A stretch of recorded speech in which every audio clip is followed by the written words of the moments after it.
May mga kakilala ka ba na taong plastic? At alam mo ba ang kanilang mga zodiac signs? Baka naman isa ka na sa mga ito. Kaya naman siguraduhin tapusin ang video na ito. Make sure to follow and click the subscribe button for you to get free spells and guidance. Tandaan, hindi nagpapabayad si Queen Empress. All guidance and readings are free. Nagla-live po tayo everyday 8 p.m. to 12 midnight. So, ang malaking tanong, plastic ka ba? O may kakilala ka bang mga plastic na tao? So, kung may kakilala ka, ito ang mga zodiac signs nila. Ikaw ba ay isang Libra, isang air element, at ang zodiac sign ay Libra? Ikaw ba ay isang air sign o isang air element at tinatawag ang zodiac sign niya na Gemini? Kung ikaw naman ay isang water sign or water element at ang iyong zodiac sign ay Pisces. So, ito yung mga ilan sa mga taong tinatawag natin na plastic. Pero hindi naman to in a negative way. Um, Sila ay ayaw lamang makasakit ng damdamin ng tao o sila rin ay yung mga taong may respeto. So, dalawang klase kasi yung pagiging plastic.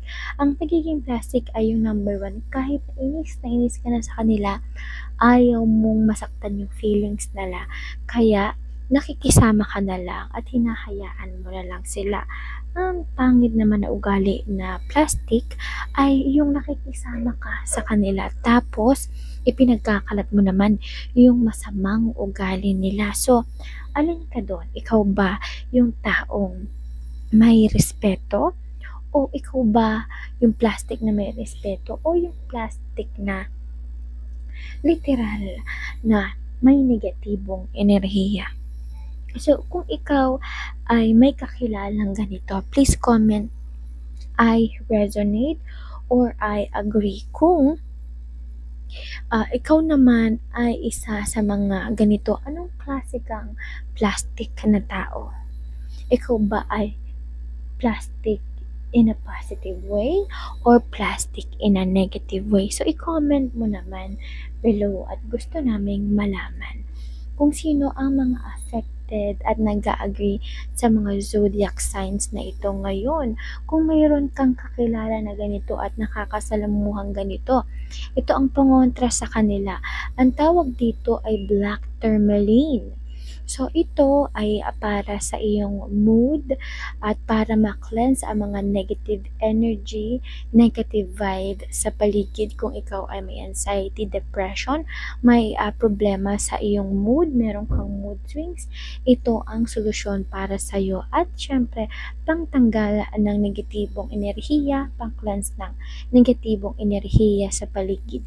I-click lamang ang yellow basket dahil napakamura nito. Kung mayroon kang kakilalang ganito, ibigay mo rin sa kanila, iregalo mo din sa kanila. Tandaan, hindi po nagpapabayad si Queen Empress. All guidance are free. Kaya naman, kung gusto mo ng free spells, i-click lamang ang star button or subscribe button at huwag kakalimutang i-follow ako para sa ating daily guidance. At syempre, siguraduhin i-share ang video na ito sa mga kakilala mong may ganitong ugali. And have a great day and stay blessed.